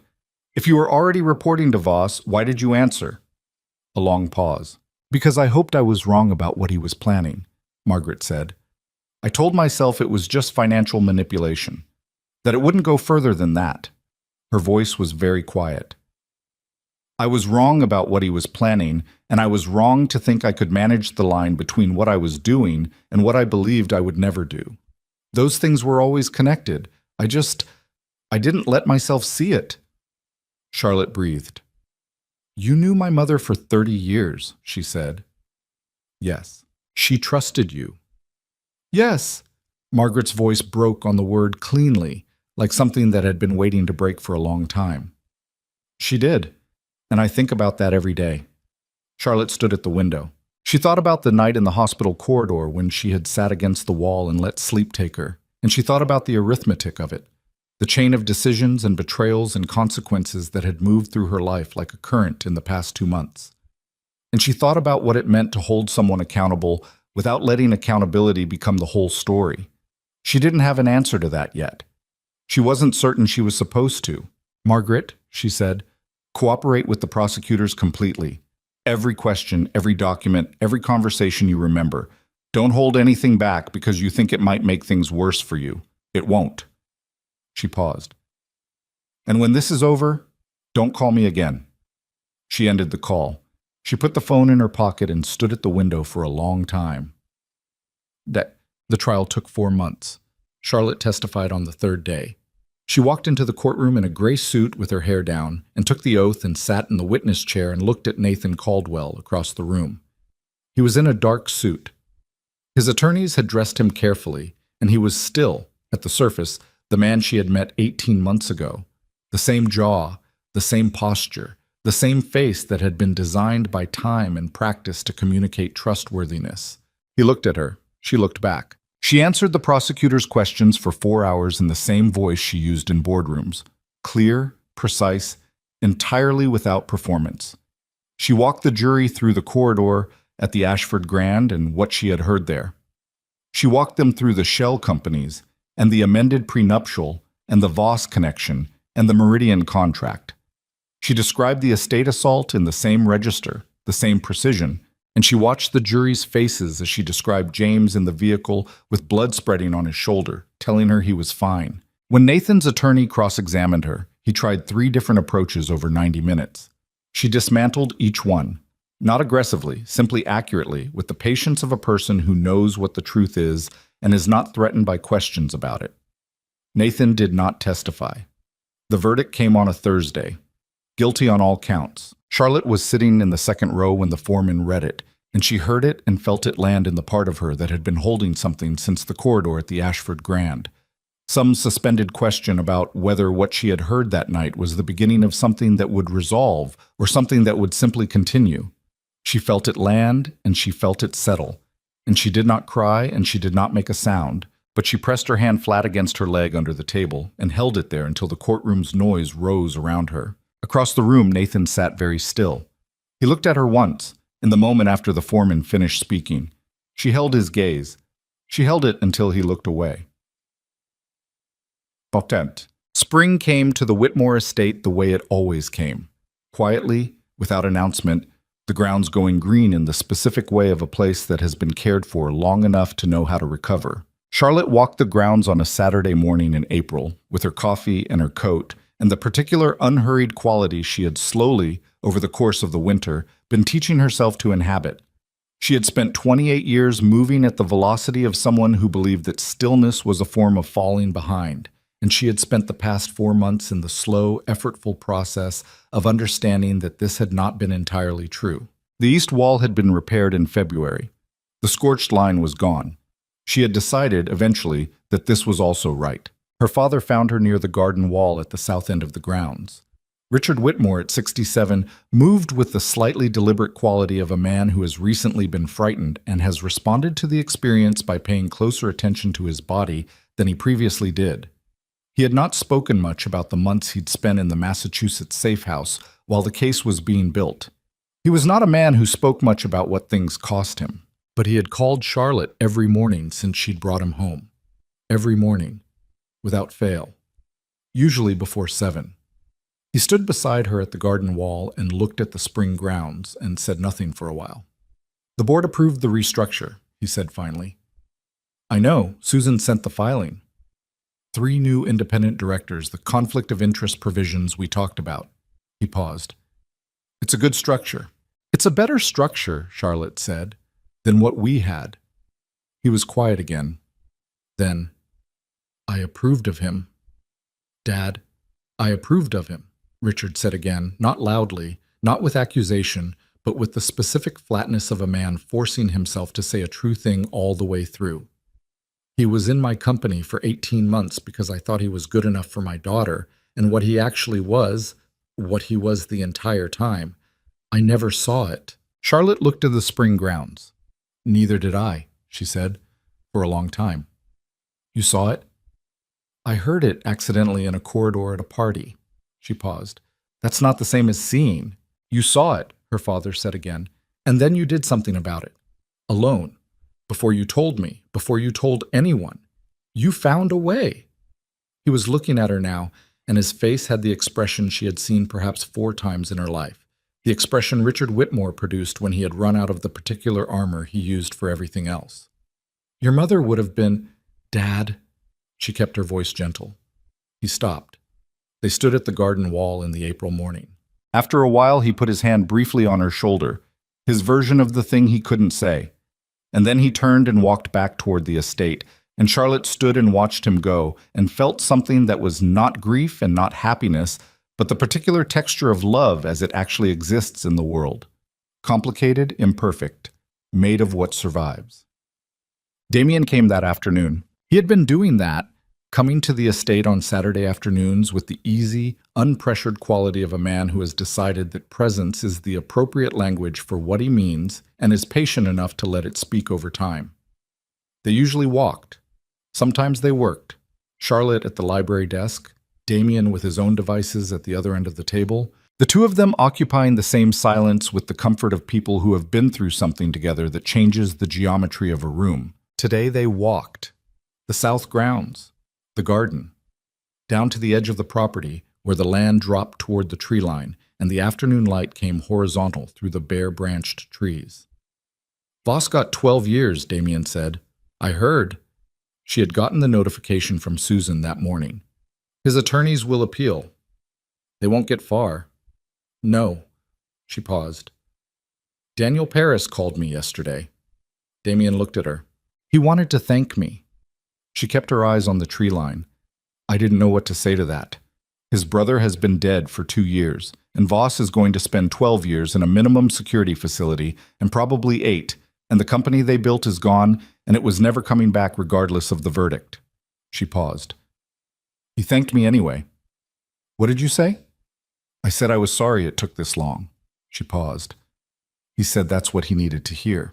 They walked in silence for a while. The estate grounds were long enough that you could walk for 20 minutes without reaching the same place twice, which Charlotte had always loved about the property. The sense of space that was not limitless but was sufficient. Room enough to think, room enough to breathe. The Meridian Group, she said. The principals.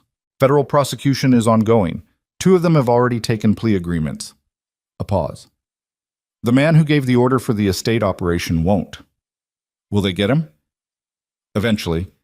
Damien's voice was quiet but absolute. Yes. She nodded. She thought about James, who was back at work and had refused to take the additional medical leave Charlotte had offered him with the particular stubbornness of a man who regards recovery as an insult to his professional identity. She thought about the 2 of Damien's people who had been injured on the estate grounds. Both recovered, both back to wherever they had come from, lives she would never know in any detail. She thought about the cost of things. The actual cost, not the financial kind. Damien. She stopped walking. He stopped beside her. She turned and looked at him, directly, the way he had always looked at her, without the management of expression that she applied to most of her interactions with the world. The afternoon light was behind him, and he was watching her with the particular attention she had spent 4 months gradually coming to understand was not professional assessment, but something that required more courage to look at. Why did you come to the estate that night? She said. The first night, you saw a news story about a canceled wedding and you got in your car. He held her gaze. I told you I knew something was wrong. How? Because I knew you, from a long time ago. He paused, and because the version of you that would cancel a wedding 6 weeks out without a public statement was a version of you that was in trouble. And He stopped. She waited. I had thought about you, he said, more than made sense for someone I knew briefly in a different part of my life. And when I saw your face on that news alert, I understood that if I didn't go and you needed help, I would spend the rest of my life in the specific kind of company that I was not willing to keep. Charlotte looked at him. She thought about the first night, the library. Who hurt you? The simplest and most devastating question. She thought about this corridor at the Ashford Grand and the woman who had stood in it, the woman in the $40,000 dress who had believed, with the particular confidence of someone who has always been the most capable person in every room, that she understood the architecture of her own life. And she thought about who she was now, standing at the edge of her family's property in the April afternoon, stitches long since dissolved, the trial done, the verdict in, the empire intact. Not the same woman, not better, exactly. The word better implied a simplicity that the past 4 months had comprehensively dismantled, but different in a way that felt irreversible, and on the better days felt like something she had moved toward rather than something that had been done to her. "I need to tell you something," she said. "All right. I don't make decisions like this easily, personal ones.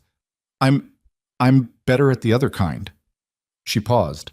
"I analyze things past the point where analysis is useful, and I trust evidence over instinct, and I have spent 8 years being the person who is most prepared in every room, which means I have also spent 8 years being the person who is most offended."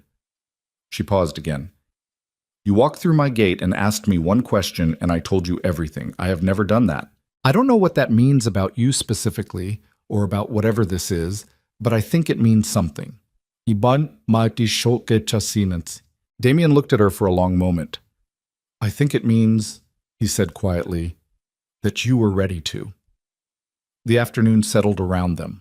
The tree line, the horizontal light, the spring grounds of a place that had been through fire and assault and the long winter of legal process and had come out the other side still standing, which was not a small thing. Charlotte looked at Damien Rossi, this man from a world she had spent her life adjacent to without ever entering, this man who had taught her that the most dangerous person in a room is not always the one with the most weapons, that loyalty is not the same as safety, and that the question of who is worthy of trust is the most consequential question a person can answer. And she made a decision with the same finality she brought to decisions that could not be undone. She reached out and took his hand. He looked down at their hands. Then he looked up at her. And for the first time in longer than she could precisely calculate, Charlotte Whitmore smiled with nothing behind it except exactly what it was. 1 year later, on a Saturday afternoon in April, the Whitmore estate held a private ceremony. No press, no photographers, no socialites or senators or Forbes correspondents. No $40,000 dress and no ballroom chandeliers and no 500 people performing their attendance. 40 people in the garden by the south wall where the spring light came in level and gold through the trees. Richard Whitmore in the front row, straight-backed and silver-haired, his face doing the thing it only did 4 or 5 times in his life. James in the second row with his wife, his left shoulder moved with only the faintest trace of the injury that had healed clean through the winter, as he had assured everyone it would. Charlotte walked through the garden in a dress that had cost her no anxiety whatsoever, because she had bought it herself in an hour on a Tuesday morning, and it was the right dress because it was hers in the simple and complete sense. She walked toward Damien, who was waiting at the end of the garden path, with the expression of a man who has spent his life being the most watchful person in every room and has found the one place where he is willing to put that down. She reached him. He looked at her the way he had always looked at her, directly, completely, without the management or the performance that she had spent her whole life navigating in the people around her. She had almost married a man who saw her inheritance when he looked at her. She had almost become the property of a person who had confused acquisition with love, who had built 18 months of careful architecture aimed at a woman he had never once actually seen. Instead, she was here, in her family's garden, in April, marrying a man who had driven to her gate in the dark and asked, "Who hurt you?" and had meant it, and had stayed, and had never once asked her to be anything other than exactly what she was. They said their vows in the plain language of people who have run out of patience for performance. The afternoon held still around them, and when it was done, Charlotte Whitmore, who was not a woman who cried easily, who had stood in courtrooms and boardrooms and burning estates with the same controlled steadiness, who had learned very young that composure was a form of survival, felt something move through her chest that was not grief and not fear, and not the unnamed heaviness she had carried into a gala in Manhattan a year and a half ago. It was simpler than all of those things. It was the feeling of being known, completely, without management, without strategy, without the careful presentation she had been assembling since she was old enough to understand that her name and her face and her father's fortune made her simultaneously visible and invisible in the world. Just known. She held Damien's hands in the April garden, and she looked at him and she let herself be seen. And for the first time since the night in the corridor, the night she had stood in the cold with her hand on the wallpaper and felt her life collapse into silence, Charlotte Whitmore knew exactly where she was. And it was enough. It was more than enough. It was everything.